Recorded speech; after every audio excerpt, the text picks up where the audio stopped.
जय हिंद दोस्तों, स्वागत है आपका। आज का टॉपिक है इतिहास, जो आपकी परीक्षा के लिए बहुत ही इम्पोर्टेंट होने वाली है।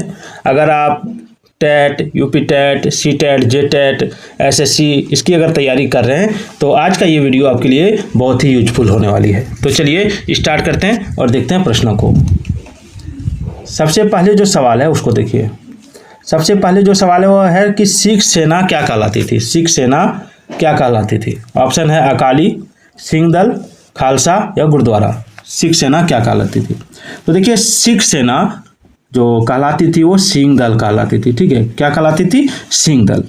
सिख गुरु हरगोविंद ने सर्वप्रथम सिखों में सैनिक भावना पैदा की और सैनिक शिक्षा प्रारंभ की तथा स्वयं की रक्षा के लिए शस्त्र धारण करने की आज्ञा दी और इस तरह सिखों को लड़ाकू जाति के रूप में परिवर्तन करने का कार्य किया।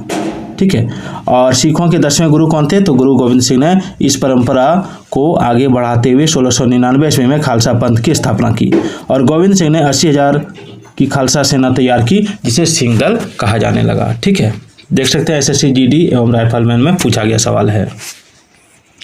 आगे, भारत के लिए समुद्री मार्ग की खोज का श्रेय किसे जाता है? भारत के लिए समुद्री मार्ग की खोज का श्रेय किसे जाता है? देखिए, ऑप्शन है फ्रांसीसियों को, डच को, पुर्तगालियों को या अंग्रेजों को। तो देखिए, इसका आंसर होगा ऑप्शन 3, पुर्तगालियों को। ठीक है, पुर्तगालियों को। भारत के लिए समुद्री मार्ग की खोज का श्रेय पुर्तगालियों को जाता है। 17 मई 1498 ईस्वी को कालीकट के प्रसिद्ध बंदरगाह पर कप्पक डाबू नामक स्थान पर वास्को डी गामा ने अपना बेड़ा उतारा, याद रखिएगा। और कालीकट के हिंदू राजा जमोरिन ने उसका हार्दिक स्वागत किया और उसे मसाले एवं जड़ी बूटियां इत्यादि ले जाने की आज्ञा प्रदान की थी, याद रखिएगा। चलिए, अगला निम्न में से कौन सा भारत आने वाला पहला अंग्रेज जहाज है? ऑप्शन है एलिजाबेथ, बंगाल, रेड ड्रैगन, मैफ्लावर। तो अंग्रेज जहाज जो है वो है आपका रेड ड्रैगन। ठीक है, भारत आने वाला पहला अंग्रेज जहाज रेड ड्रैगन था, जो ब्रिटेन के डेप्टफोर्ड डॉकयार्ड में 1595 में बना था और पहले इसका नाम स्पेनिश मैन रखा गया था। फिर रेड ड्रैगन नाम दिया गया और ईस्ट इंडिया कंपनी द्वारा प्रथम बार प्रयोग किया गया था। इसकी पहली यात्रा भारत की यात्रा थी। आगे है केप ऑफ गुड होप के रास्ते। भारत तक के समुद्री रास्ते की खोज किसने की थी? ऑप्शन है वास्को डी गामा, अमुंदसेन, क्रिस्टोफर या जॉन कोबोट। तो देखिए, इसका राइट आंसर होगा ऑप्शन 1, वास्को डी गामा। ठीक है, कब आया था भारत? तो 1498 ईस्वी को। चलिए आगे देखते हैं। आगे, इसके साथ भारत में ब्रिटिश को फ्रांसीसी चुनौती का अंत हुआ। किसके साथ भारत में ब्रिटिश को फ्रांसीसी चुनौतियों का अंत हुआ? तो प्लासी का युद्ध, बक्सर का युद्ध, वांडीवास का युद्ध या श्रीरंगपट्टनम का युद्ध। तो देखिए, वांडीवास का युद्ध हो जाएगा, वांडीवास का युद्ध। वांडीवास के युद्ध के साथ भारत में अंग्रेजों ने फ्रांसीसी चुनौती का अंत कर दिया, क्योंकि इसमें फ्रांसीसियों की भयंकर हार हुई थी। अगला सवाल है, भारत में पुर्तगाली सत्ता की वास्तविक नींव रखने वाले महानतम पुर्तगाली गवर्नर कौन थे? ऑप्शन है अल्मेडा, अल्बुकर्क, फ्रांसिस ड्रेक या वास्को डी गामा। तो देखिए, इसका आंसर होगा अल्फांसो डी अल्बुकर्क। ठीक है, इसका पूरा नाम है अल्फांसो डी अल्बुकर्क, याद रखिएगा। 1509 ईस्वी में ये भारत आए थे। ठीक है, और इस समय पुर्तगीज शक्ति का वास्तविक संस्थापक इसे माना जाता है और इसने कोचीन में अपना मुख्यालय बनाया था। और 1510 ईस्वी में, ठीक है, 1510 ईस्वी में अल्बुकर्क ने बीजापुर के आदिल शाही सुल्तान से गोवा जीत लिया था। चलिए आगे देखते हैं। आगे है, अंग्रेज शासक चार्ल्स द्वितीय को किसकी राजकुमारी से विवाह करने के लिए बंबई दहेज में दिया गया था? ऑप्शन है फ्रांस, पुर्तगाल, हॉलैंड या डेनमार्क। तो देखिए, इसका राइट आंसर होगा ऑप्शन 2, पुर्तगाल। ठीक है, 1661 ईस्वी में इंग्लैंड के राजा चार्ल्स द्वितीय का विवाह पुर्तगाली राजकुमारी कैथरीन के साथ हुआ और इस अवसर पर पुर्तगालियों ने चार्ल्स द्वितीय को दहेज के रूप में बंबई का द्वीप प्रदान किया था।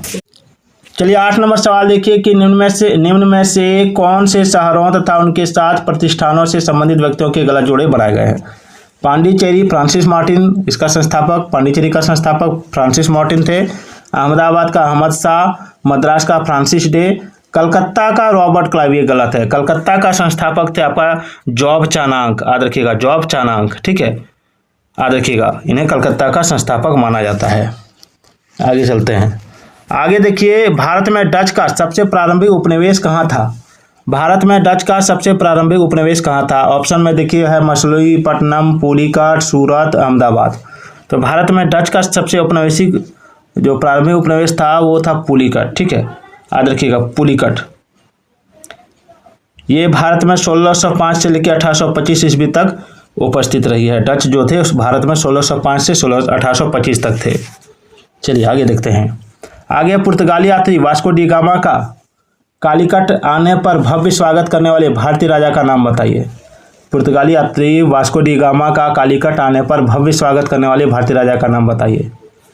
असफ जा, इस्माइल मुल्क, देवराय, थोड़ा देर पहले मैंने आपको समझाया है, जमोरिन या कृष्णदेवराय। तो इसका आंसर होगा जमोरिन, याद रखिएगा जमोरिन।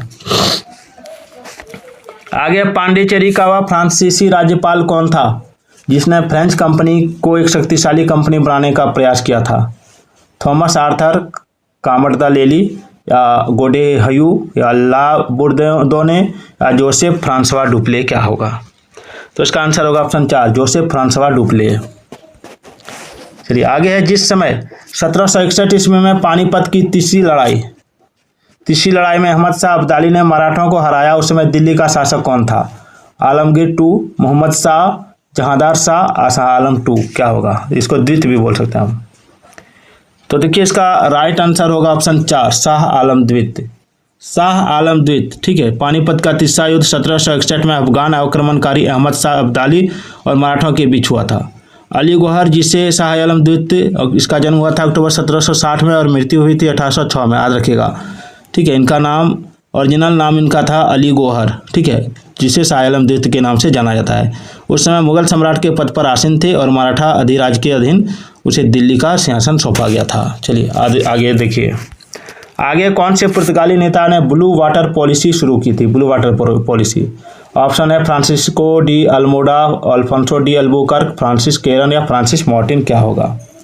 तो देखिए इसका राइट आंसर होगा आपका ऑप्शन 1, फ्रांसिसो डी अल्मोडा, ठीक है, Francisco D Almora. Blue water की नीति को विकसित करने का श्रेय भारत में पुर्तगाली स्वामित्व के प्रथम viceroy Don Francisco de Almeida को दिया जाता है, याद रखिएगा। और इस नीति के अनुसार पुर्तगालियों को हिंद महासागर और अरब सागर में एकमात्र व्यापारिक शक्ति होना चाहिए। इसे ब्लू वाटर नीति इसलिए कहा गया क्योंकि पुर्तगालियों ने भारतीय उपमहाद्वीप में किलों का निर्माण करने के बजाय समुद्री क्षेत्र में अपनी स्थिति मजबूत की थी। चलिए आगे बढ़ते हैं। बहुत ही इंपॉर्टेंट टॉपिक चल रहा है आपकी परीक्षा के लिए। अगर आपको पढ़ना है तो कमेंट कीजिएगा, मैं इस तरह का प्रश्न रोज लेके आऊँगा। अगर कमेंट नहीं कीजिएगा तो मैं बंद कर दूंगा।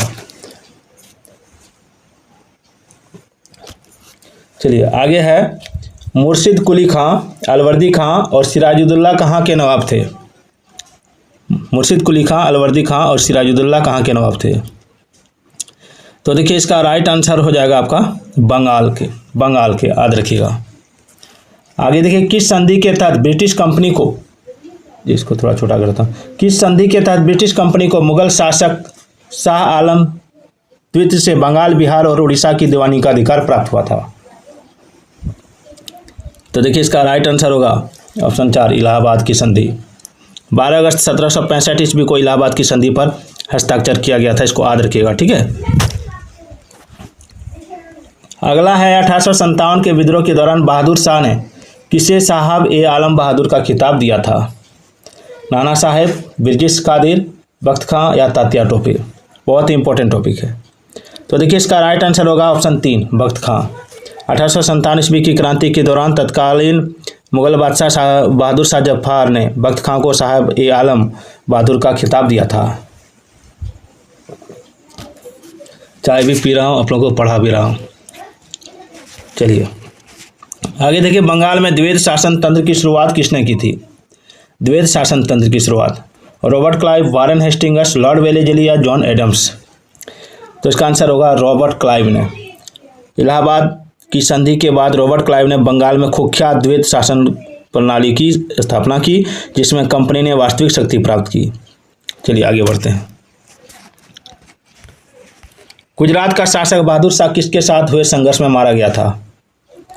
डच, अंग्रेज, पुर्तगाली या फ्रेंच? तो इसका आंसर होगा पुर्तगाली, ठीक है। सन 1536 ईस्वी में बहादुर शाह को उनके साथ समझौते करते समय पुर्तगालियों द्वारा जहाज पर मार डाला गया था, याद रखिएगा।